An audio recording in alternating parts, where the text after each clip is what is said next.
Hello, BookTube.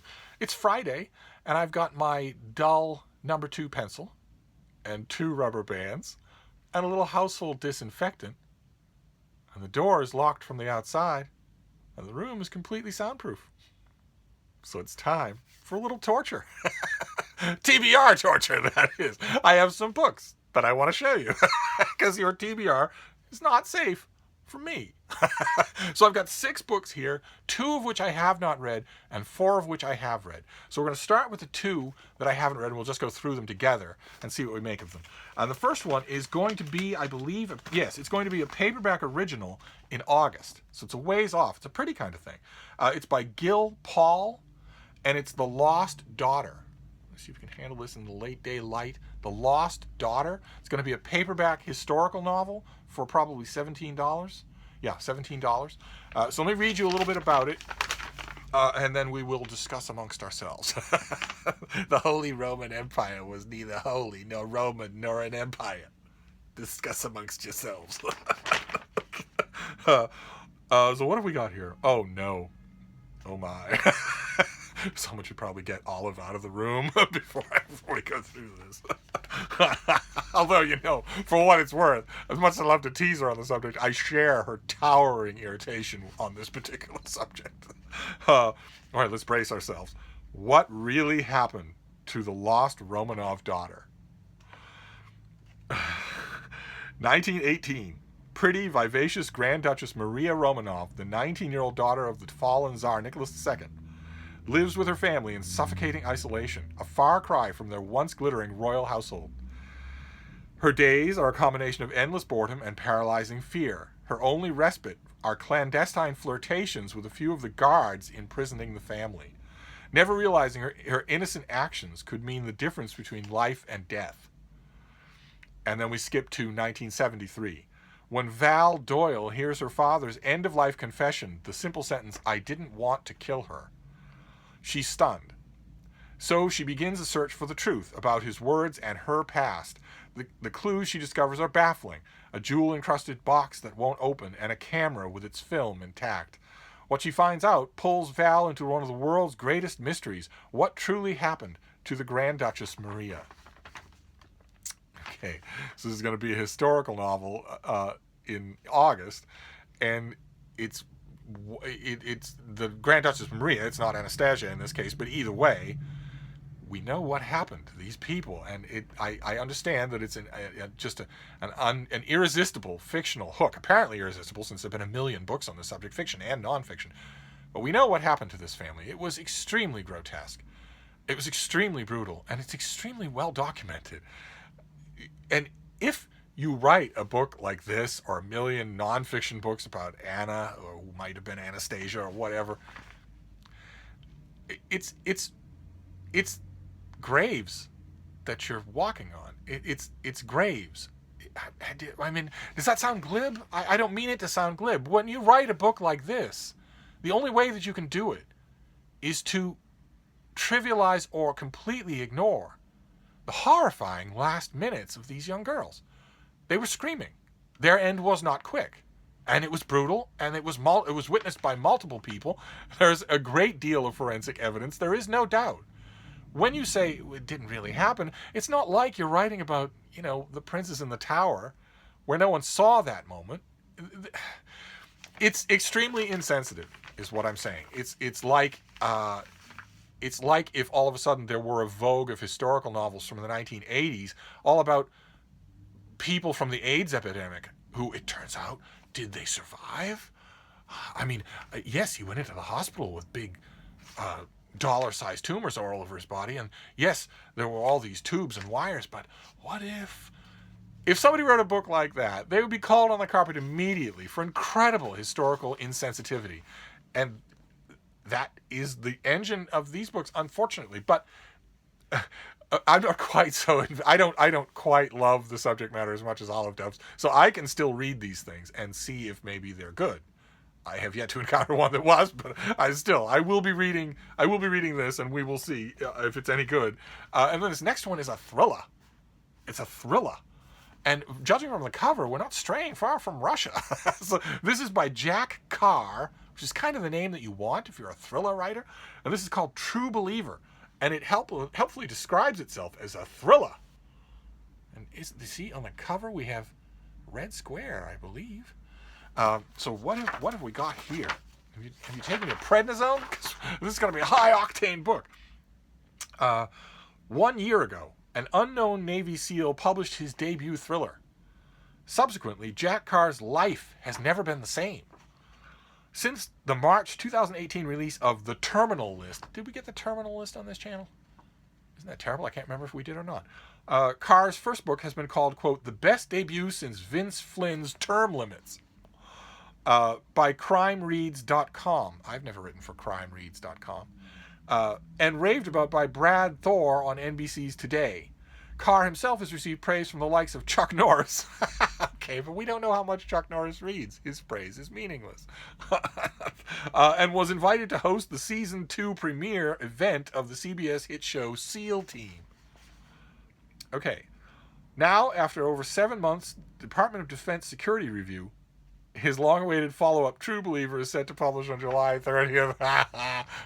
Are you meaning to tell me, anonymous author of this pub sheet, are you meaning to claim that this book was being subjected to a content review by the Department of Defense for 7 months, and that only now have the spooks who run the Department of Defense agreed that it can be released to the public? Are you meaning to tell me that? If anybody at the Department of Defense, and I mean even the author's uncle who's a janitor, if anybody at the Department of Defense has ever even heard of this book, I am the Tsar of all the Russias. Okay. But anyway, the story is based on an actual event that happened to him while in Iraq in 2006. Writing True Believer allowed the author to tap his own experience as a SEAL and his transition into civilian life. Goodness gracious. Can we hear a little about the book? Okay, here we go. When a bomb goes off during a holiday fair in London, the body count is horrific, and the nation's market goes into a tailspin. This, it turns out, is just the beginning of a series of coordinated and murderous attacks against the whole of the Western world. As the scope of the mayhem grows ever wider, pulling in country after country, the United States goes on the offensive. Who is pulling the strings? What is their motive? And most important of all, how can the attacks be stopped before bloodshed and economic freefall bring America and her allies to their knees?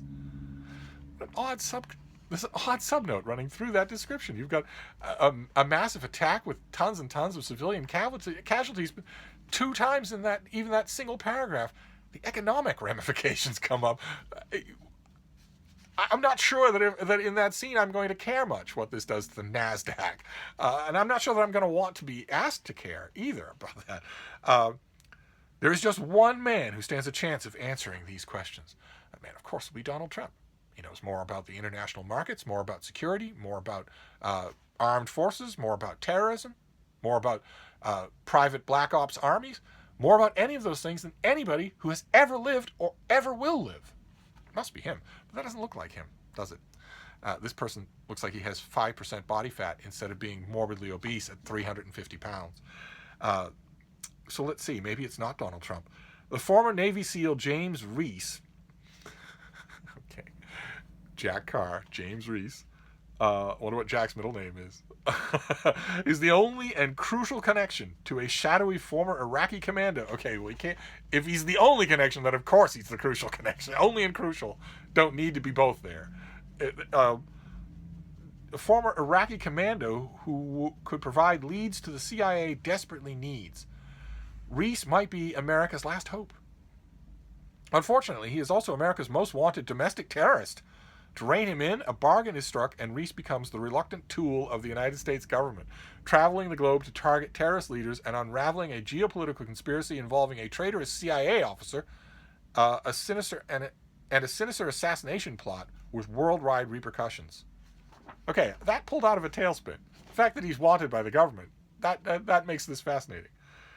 Jack Carr will travel the United States for several appearances in the summer and fall, making stops in 7 states from Florida to California, Texas to Oregon, Colorado, Utah, and Arizona. Not Massachusetts? No, Jack?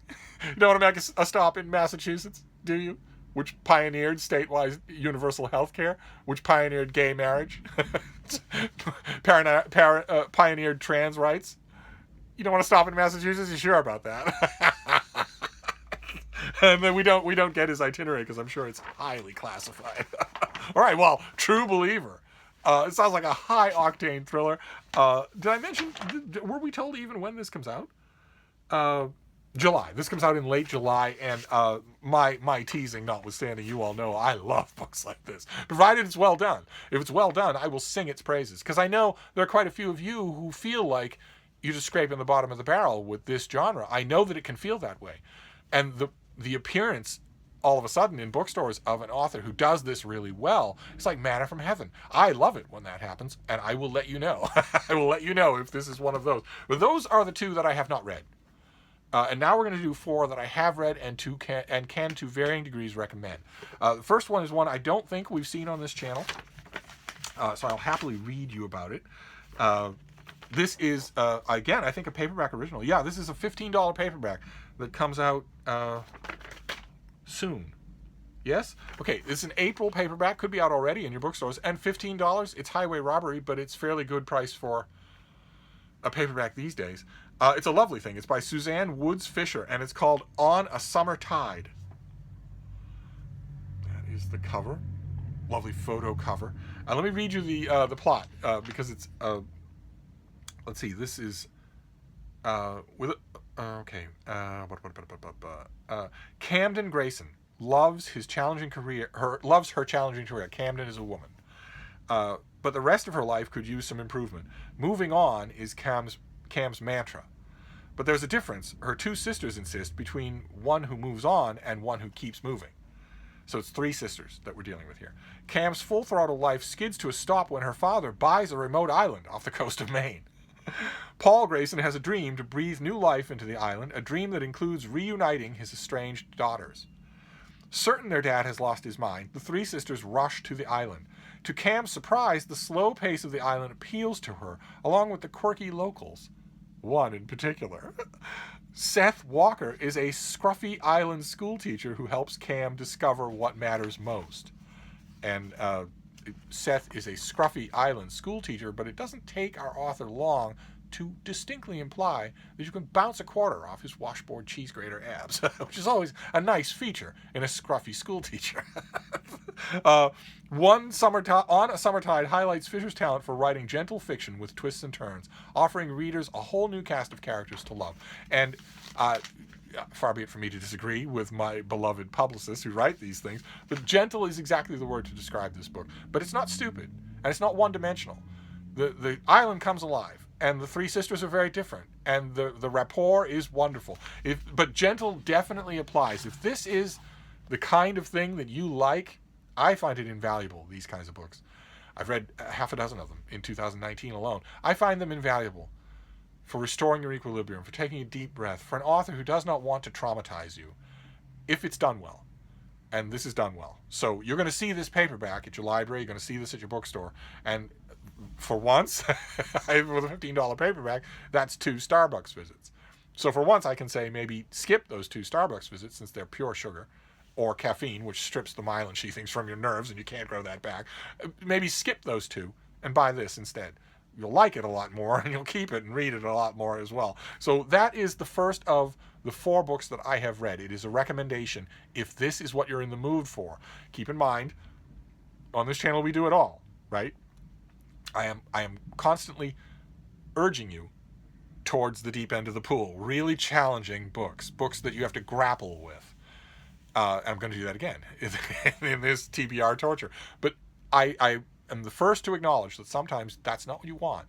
Sometimes you want a break. Sometimes you want a little moment of relief. My only objection, I'm not going to make it in this case, is when you start to do only that. When you start to become a reader who only does that, who doesn't ever challenge yourself. That is not healthy. But we're not going to deal with that now. That is what this book is. A gentle palate cleanser, deep, refreshing breath. A summer read. So that is the first one that I have read and liked. The next one that I read and liked, I can recommend it in a way. I read it alone. Juan did not transport to Boston. He did not come to my aid. We've seen it on this channel. It's Lori Gottlieb. It's Maybe You Should Talk to Someone. This is on the surface a lighthearted look of a therapist looking at therapy. And I'm not sure that I knew what to expect going in. I knew that it would be extremely accessible. It's got that kind of buzz to it. And it is extremely accessible. There's lots of dialogue. There's lots of funny scenes. The info dumps are very, very deftly done, very lightly done. My only qualm about the book, and it's not a big one, it's a terrific reading experience. If you're tempted by this book, you should yield to that temptation because you're going to love it. It's a terrific reading experience. My only quibble with it is that I think there might be a little bit of trivializing going on with the whole, Sex and the City type atmosphere that is created around the subject of today's therapy sessions. Again, you'd want, in an ideal world, my next video would be me in this room with Juan talking about this book. But because he's a trained professional in this and I am not. But nevertheless, I wonder the target audience for these. Certainly there are millions and millions and millions of people in America alone who are in therapy. Every one of those is going to want to read this book. If you are one of those, if you are in therapy or ever have been, you're going to want to read this book.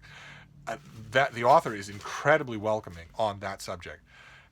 Probably a reflection of how good a therapist she might be, I would think. Certainly my impression when I finished the book is that if you believe in therapy, if you think that it's something that will help you, and also if it's covered by your health insurance, and you picked Lori Gottlieb to sit down and talk to, you would really benefit from that. So again, this is a recommendation. I really enjoyed it. I'm going to read it again. I'm going to give it a little time to sink in because I read it side by side with another psychiatry book. And they are, to put it mildly, extremely different reading experiences. So I want to sort of divorce it from that and give it a chance again. I'm also curious to see what kind of buzz it gets in the next month. But anyway, I showed it to you and told you that I was going to be reading it. I read it and I enjoyed it. I can recommend it. If you are interested in the subject or are in therapy yourself, and certainly, oh my God, I don't know how much of a section of the reading public it is, but if you are a therapist, oh my God, then you have to read this book. Then the next two are the deep end of the pool. the deep end of the pool that I mentioned. There are two. They're both nonfiction. They're both woolly and detailed nonfiction. They're both terrific. Just terrific. One of them is on a depressing subject. We'll get that out of the way first. That's this one. It's by Jake Sherman and Anna Palmer, both of whom are Politico writers. Yes, they're both Politico writers. And it's The Hill to Die On. The subtitle is The Battle for Congress and the Future of Trump's America. And that is the cover. You have Capitol Hill, but that is the seating plan. And there are those, each one of those is a congressman, congressperson. And it's kind of an arresting cover design. This is all about the first 2 years of the Trump administration and also about the blue wave that took back the House of Representatives from the Republicans in 2018. And although the book cuts off shortly after that, there's no way to read this without thinking about 2020, without trying to figure out from the really fantastic reporting and writing that these two do, what the shape of 2020 will be. Of course, a lot more people turn out for a presidential election than they do for congressional elections, but so the active question is, will the sentiment that was reflected in the 2018 midterms also be reflected in the 2020 general election? Will that happen? Will, in other words, the Republicans lose a lot? Will they lose the House? Will they lose the White House? That's all fascinating in a speculative kind of way, but as an account of the first 2 years of the Trump administration, this is exactly the kind of book that I've been waiting for. It's really smart. It's really well written, and the authors have missed nothing. They have their stances, of course. Monstrous behavior is plainly called that. But they don't. You never get the sense in reading this book that the stances are determining what they notice and what they don't, which is the bane of Trump writing in the last 2 years, is authors using their axes to grind to simply craft a story that is not the whole story. You never get the sense of that in this book. It is just It's a terrific book on a very demoralizing subject, the first 2 years of the worst presidency in American history. It's the best book yet that I have read on that subject, other than David K. Johnston. And David K. Johnston has an epic to write on Trump in the White House that is going to put to shame his book, the book that I'm talking about. It's even worse than you think, which by now feels extremely dated, because the full depths of mendacity and law breaking that this administration has been doing since before it took office are steadily getting revealed over time. So you read David K. Johnston's book, and now with pure hindsight, you're reading it and thinking, oh, well, so this is what the author didn't know. Oh, so this is what the author didn't know. I'm sure that the same thing will be true for this book, but if you are the kind of person who reads these books as they come out, who likes to read about the news that you're seeing, this is the one to get. Unlike a lot of the others that we've seen on this channel, it's one of the first truly impressive books on that subject that I have read. And then the last book for this TBR torture session, is also impressive. It's also incredibly readable. It's a little bit of an abstruse subject. I don't know how many of you I don't have a pub sheet for it. I don't know how many of you are going to go for it either. But I'll read the dust jacket copy. This is by George Packer, and it's called Our Man. Big thick thing on Richard Holbrooke, who was a fire-breathing American diplomat. He was not a very diplomatic diplomat. He was a freakazoid and a spawn of the 1960s. Boy, you could see that all over him. If you cut your political teeth in the 1960s, you will recognize a outgrowth of that period. So if you're a political junkie, this is a must-read. It's an amazing book. It's a study of Holbrooke's life and times, and his development as a diplomat, as a political mover, and also, a person possessed of political ambitions. And let me read you a bit about it. The author, George Packer, has written features for the New Yorker and the Atlantic. So he knows how to deal with fact checkers. He knows how to keep general readers' interest in a subject that sometimes wanders into the weeds. He knows how to make it all really good reading. There isn't a dry period anywhere in this book, even though for a lot of you it will be about someone that you've never heard of. But let me read you a bit about it here. Richard Holbrooke was brilliant, wholly self-absorbed, and possessed of almost inhuman energy and appetites. Admired and detested, he was the force behind the Dayton Accords that ended the Balkan Wars, America's greatest diplomatic achievement in the post-Cold War world. His power lay in an utter belief in himself and his idea of a muscular, generous foreign policy. From his days as a young advisor in Vietnam to his last efforts to end the war in Afghanistan, Holbrooke embodied the post-war American impulse to take the lead on the global stage. But his sharp elbows and tireless self-promotion ensured he never rose to the highest levels in government that he so desperately coveted. And that thread runs throughout this book. The author does a fantastic job, a Shakespearean job, really, of a man who's always dreamed about more than he had. His story is thus the story of America during its era of supremacy. Its strength, drive, and sense of possibility, as well as its penchant for overreach and heedless self-confidence. In Our Man, drawn from Holbrooke's diaries and papers, we are given a non-fiction narrative that is both intimate and epic in its revelatory portrait of this extraordinary and deeply flawed man and the elite spheres of society and government that he inhabited. And it's amazing. From the beginning, the human side, all the way to the end, to the very last minute, in conference with Hillary Clinton and a bunch of other aides, with a million things going on, and all sorts of live negotiations happening on the ground in Afghanistan. And all of a sudden, his face turns beet red, brighter than these letters. Cartoonish red, the kind of red that does not come from stress. It comes from something drastically wrong in your body. And he actually said, at the moment, something's really wrong. And he had an aortic rupture, and he was rushed into surgery and didn't wake up.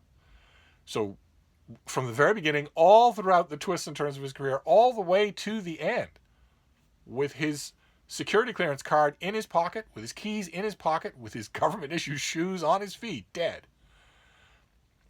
It's an amazing portrait, and not just of him, especially of the Clintons. Oh my God, they are the unofficial stars of this book. There are lots of other people that wander in and out, including lots of what for want of a better term we might call the political underclass of Washington, the crackpots in Donald Trump's base would refer to them as the deep state, as if that's a bad thing, as if bureaucracy is a bad thing. You want professionals who've been here through different administrations who know how things work. You want that. That's not a bad thing, unless those people are bad, in which case you roust them out of their job. But having a professional underclass is what allowed cities to flourish in the first place, what allowed mega governments to flourish in the first place. And I think we've all benefited from them to some extent or another. But that undergrowth of people, names that if you're a political junkie, you will have noticed them. They will have cropped up in the news periods of the 80s and the early 90s. Maybe one mention in the New York Times reference and then nothing else. Names like Strobe Talbot, where if you know the subject, if you know the period, if you know the people, then you will know those names. They are all over this book. Those people who, like Holbrook, had large responsibilities, often largely outside of the limelight. What a book. What an accomplishment on the author's part. Hats off. This is just an amazing thing. So, you know, now I read you a little bit about what it's about. You know, if this is your cup of tea, it's not missable. So there you go. There's a little TBR torture for you on Friday. We have Our Man, George Packer's fantastic book about Richard Holbrook and his time. We have The Hill to Die On, two young Politico writers writing about the 2018 blue wave and also the thing the blue wave was crashing into, the Trump administration. Then maybe you should talk to someone. I mean, you can probably sense it in my voice that I'm still not 100% sure what I think about this book. But an immensely inviting look at a world that a lot of people aren't willing to talk about. And then On a Summer Tide, a father buys an island off the coast of Maine, one of thousands of islands off the coast of Maine. He buys an island off the coast of Maine with the explicit intent of bringing his daughters together again. And maybe getting them to take a breath and calm down and look around them and maybe decide some things. Just wonderful. Just wonderful. If you've read a couple of these, or more than a couple of these books in a row, these books where characters are trafficking in the dark side, where stuff is happening and it means something to your daily life, your pocketbook, and the safety of the Western world, you're going to want a book like this. I am anyway. I want a book like this every once in a while. And then two that I haven't read that I will be getting to. We have True Believer by Jack Carr, now that it's been released by the Department of Defense. Now that they're done vetting it, you and I can read it. And Lost Daughter, a historical novel that takes place in part in the last Romanov exile, in their prison, and that doesn't end there. The novel is at least going to, whether or not the author decides at the last minute that it's a red herring, the book is at least going to toy with the idea that a Romanov child survived. And that makes Olive apoplectic, as well it should. It makes me apoplectic too, but I'm going to try to read the book and see if maybe the author does a good job. So there you go. Little TBR torture. I know right by now you're panting and sweating. You're all drained. You're thinking maybe I'll let up and give you some relief tomorrow. Don't count on it, BookTube. Don't count on it. The Geneva Convention will not protect you. Your God will not save you from my TBR torture. But in the meantime, I'm going to go because the baby wants to go for a walk. I will see you all soon. Thank you.